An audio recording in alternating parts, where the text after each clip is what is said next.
Penduduk desa ini menggunakan dua gadis sebagai umpan untuk menangkap ular. I'm gonna teach you the 12 months of the year. Ready? Here we go. January, February, March. Semua orang menarik ular ke udara. Pada saat yang sama, jaring besar menghalangi ular iblis. September, October, November, December. Tanpa diduga, kepala ular itu terkunci dalam sangkar besi. Orang-orang memegang sekop dan sekop untuk memukul ular itu. Now let's try to sing Ular itu hanya mengayunkan ekornya sedikit. Orang pada dasarnya tidak bisa mendekatinya. Tuan terbang dengan pedang. Potong kepala ular. Ular masih menanggung rasa sakit. Melepaskan dari sangkar yang tajam dan bergegas menuju Tuan. Tuan itu menyesap anggur dan menggunakan api untuk membuat api besar. Ular berjuang untuk sementara waktu. Ambruk di tanah, kepala desa berkata, "Ular telah dibasmi. Sekarang potong kepalanya." Penduduk desa bersorak dan memberi selamat. Tuan berbalik. Menemukan anak tadi sebagai umpan tetapi tidak dapat melihatnya. Mengapa hanya ada satu dari mereka di sini? Anak di mana? Kepala desa memerintahkan penduduk desa untuk memotong kepala iblis ular itu. Tidak pernah berpikir bahwa kali ini, seluruh desa arak-arakan akan tenggelam dalam lautan darah. Setan ular yang dipenggal adalah istri Raja Ular. Keluarga asli hidup bahagia di gua. Keluarga asli hidup bahagia di gua. Tampaknya telah menghilangkan ular itu. Tapi dia tidak tahu Raja Ular itu masih di dalam gua. Hari itu dia memimpin sekelompok orang ke dalam gua. Dinamit siap ditambang di sini. Tapi tidak menyangka akan menemukan semua telur ular. Sudah lama tidak melihat begitu banyak ular. Itu benar, kami telah berhasil. Pak Lem berkata lagi. Biarkan saja orang mengambil ini. Berapa nilainya? Tunggu sampai kita mendapatkannya di sini. Hanya dengan begitu akan tahu apa yang disebut keberuntungan. Setelah mengatakan itu, dia mengambil sekop dan mulai memecahkan telur ular. Raja Ular tiba-tiba membuka matanya. Kerumunan dengan sekop menghancurkan semua telur ular. Istrinya dipenggal. Telur ular dihancurkan. Raja Ular sedang menatap orang banyak. Segera mereka akan menjadi makanan Raja Ular.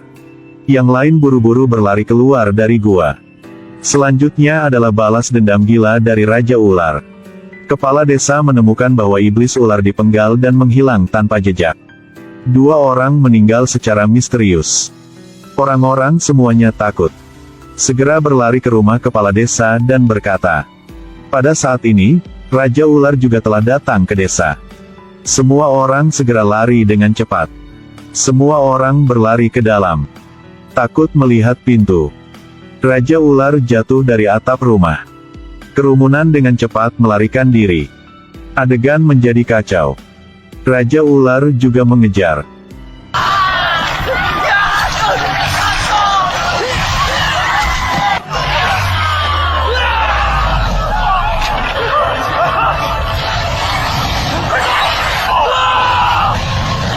Orang-orang di desa pergi untuk menerima kotak makan siang satu persatu. Karena untuk menyelamatkan orang, seseorang harus berdiri. Tembak senjata dan lempar granat. Tapi tetap tidak berhasil. Penduduk desa tidak punya pilihan selain lari ke gua untuk bersembunyi. Kepala desa lansia tertinggal. Hanya menoleh untuk melihat Raja Ular. Sudah terlambat untuk menyesal sekarang. Ada saya. Raja Ular terus mengejar penduduk desa. Di sebuah gua seorang wanita hamil akan melahirkan. Demi perlindungan anak dan istri. Sang suami harus memegang obor untuk menghentikan Raja Ular. Monster.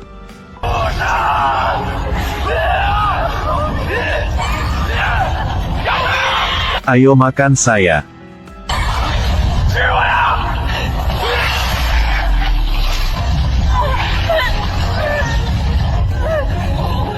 Penduduk desa bersembunyi di sebuah gua kecil. Seorang pria gemuk menggunakan tubuhnya untuk memblokir pintu gua.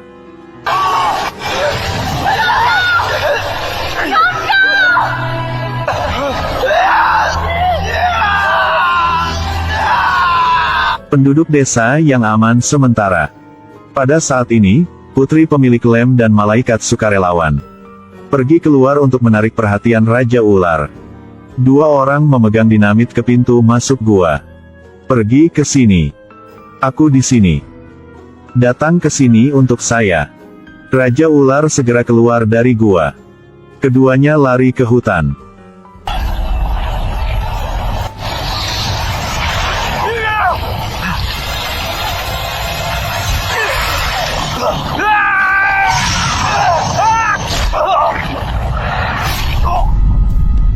Tepat setelah itu malaikat membuang bahan peledak. Raja Ular terpesona dan pingsan untuk sementara waktu dan kemudian bangun lagi. Tuan memprovokasi Raja Ular. Datang ke sini, datang ke sini. Apakah ini enak? Ayo, pergi ke sini. Tuan itu dipaksa ke sisi tebing.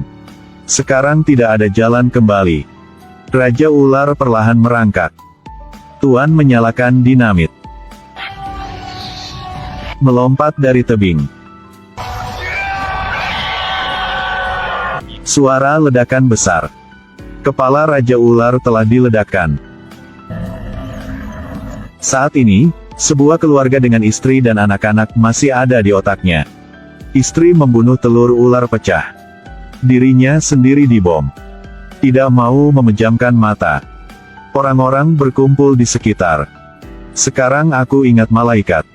Ia berjuang di pohon dan masih hidup. Pada saat ini, gadis kecil dari masa lalu menghilang muncul di depan semua orang. Di belakangnya adalah putra Raja Ular. Ketika semua orang mengangkat senjata dan bersiap untuk bertarung. Jangan menyakitinya. Putra Raja Ular memandangi penduduk desa. Lalu berbalik dan pergi. Ibu gadis itu menangis bahagia karena putrinya masih hidup. Tiba-tiba ada yang teriak. Kepala ular tidak terlihat lagi. Mungkin putra Raja Ular mengambil kepala ular itu.